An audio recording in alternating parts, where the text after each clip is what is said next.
तो याद करिएगा, अभी पिछली वीडियो में मैंने आपको बताया था कि जो लोग आपको ये बता रहे हैं ना कि यूपी में जब सब शांत हो गया है, सब कुछ निपट गया है, योगी आदित्यनाथ मुख्यमंत्री रहेंगे, मैंने पहले ही कहा था एनडीए में जबरदस्त फूट पड़ने वाली है। और एनडीए में फूट का मतलब सिर्फ योगी आदित्यनाथ के लिए टेंशन नहीं है कि उनकी मुख्यमंत्री कुर्सी वाली कुर्सी छिनेगी, ये मोदी शाह के लिए भी सबसे बड़ी टेंशन है, क्योंकि एनडीए के एक बहुत बड़े साथी ने हुल्ले में आकर साफ साफ लफ्जों में बगावत का ऐलान कर दिया। जी हां, एक बड़ी पार्टी जिसका जिक्र लगातार आपका अपना चैनल टाइम्स एक्सप्रेस करता रहा, उसने आगे आकर खोल दिए पोल और ऐलान है बगावत का। नमस्कार, मैं हूं प्रज्वल गौतम और आप देख रहे हैं टाइम्स एक्सप्रेस। इस वक्त की बड़ी खबर, उत्तर प्रदेश में 5 पार्टियां इस वक्त एनडीए में शामिल है। लगातार बता रहा हूं, बीजेपी, दूसरा अपना दल, तीसरा सुभाषपा, चौथा निषाद पार्टी और हाल ही में आरएलडी भी जुड़ी थी। सभी ने देख लिया, भारतीय जनता पार्टी के अंदर सिर्फ फटफल चल रही है,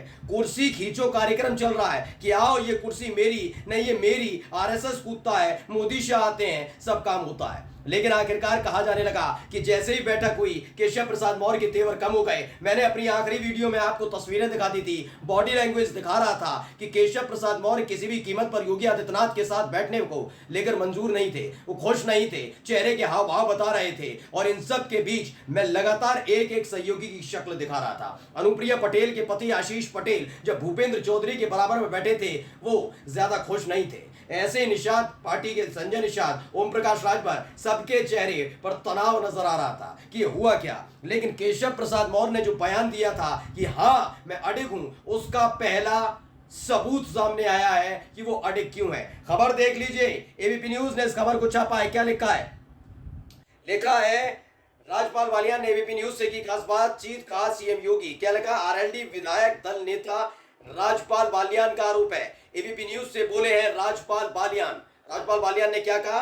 यूपी में ब्यूरोक्रेट हावी है। कहा यूपी में नौकरशाही बेलगाम है, योगी आदित्यनाथ नहीं संभाल पा रहे, नाकाम है, फेल है, अफसर अपने अपने तरीके से काम कर रहे हैं। जनप्रतिनिधियों में आक्रोश का जिक्र भी राजपाल बालियान ने किया है।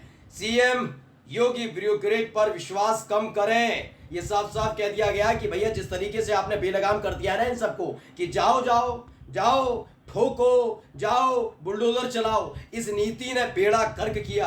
और इसी को लेकर आपकी अपनी पार्टी में इतना जबरदस्त आक्रोश है, आप समझ नहीं पा रहे। आप तो अपने वाले सरकारी बंगले में, सरकारी कुटिया में बैठकर आदेश देते और आपको लगता है वाह वाह, मीडिया ने तो कह दिया बुलडोजर वाले बाबा, ठोक देने वाले बाबा। लेकिन उनको ये नहीं मालूम कि उत्तर प्रदेश की जनता उन्हीं के इस अधिकारियों से इस कदर परेशान उठी है कि वो सुनना नहीं चाहते। हाल ही में योगी आदित्यनाथ के तमाम विधायक जब कह रहे थे कि ऐसा हो रहा है, तो क्या कह रहे थे? हम करेंगे कार्रवाई करेंगे, सबूत लेकर आओ। किसने आवाज उठाई थी? गाजियाबाद के लोनी से बीजेपी के विधायक नंदकिशोर गुर्जर ने कह दिया क्या सबूत? मैं बोल रहा हूं सबूत नहीं हूं। एक जनप्रतिनिधि से जनता मिलने आती है, अधिकारियों की शिकायत करके, और आप कहते हैं सबूत लाएं। अब हम सबूत ढूंढने का काम करेंगे।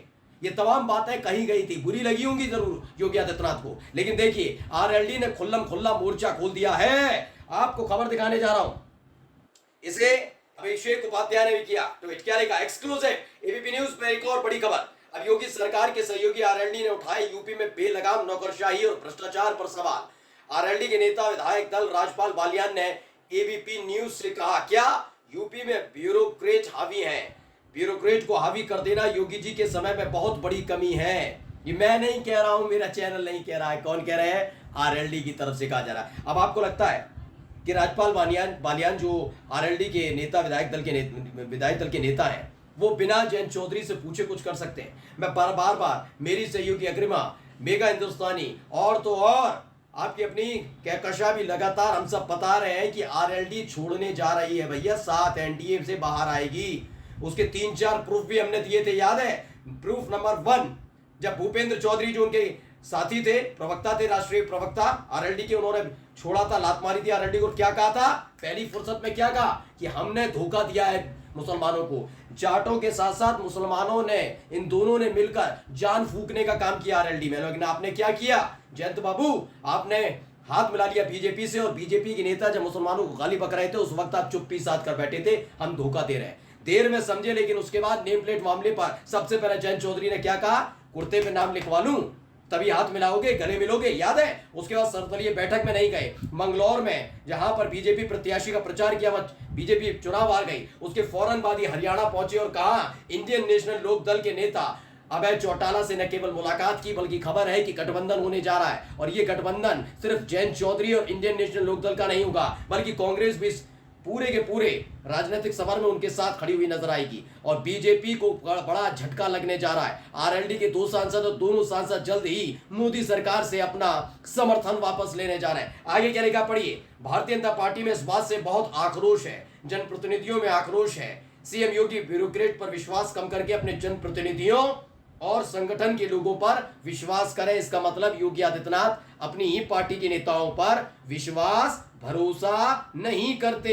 कह दिया गया आरएलडी के बड़े नेता विधायक की तरफ से कि नहीं करते वो भरोसा, जबकि उन्हें अपने नेताओं पर विधायकों पर सबसे पहले भरोसा करना चाहिए। अभी तक खबर आ रही थी कि भैया देखिए मिर्जापुर मंडल की बैठक होती है, मुख्यमंत्री के नेतृत्व में क्या करते हैं, ये आ जाते हैं साथ में अनुप्रिया पटेल, आशीष पटेल, ये दोनों की दोनों गायब रहते हैं। फिर कहा गया कि भैया देखिए हमने आजमगढ़ में की थी, ओम प्रकाश राजभर नहीं आए। फिर बताया गोरखपुर मंडल की थी योगी आदित्यनाथ ने बैठक, समीक्षा बैठक, तो ये संजय निषाद नहीं आए। मैंने तब भी आपसे कहा था चारों साथी बगावत पर उतारूं, चारों।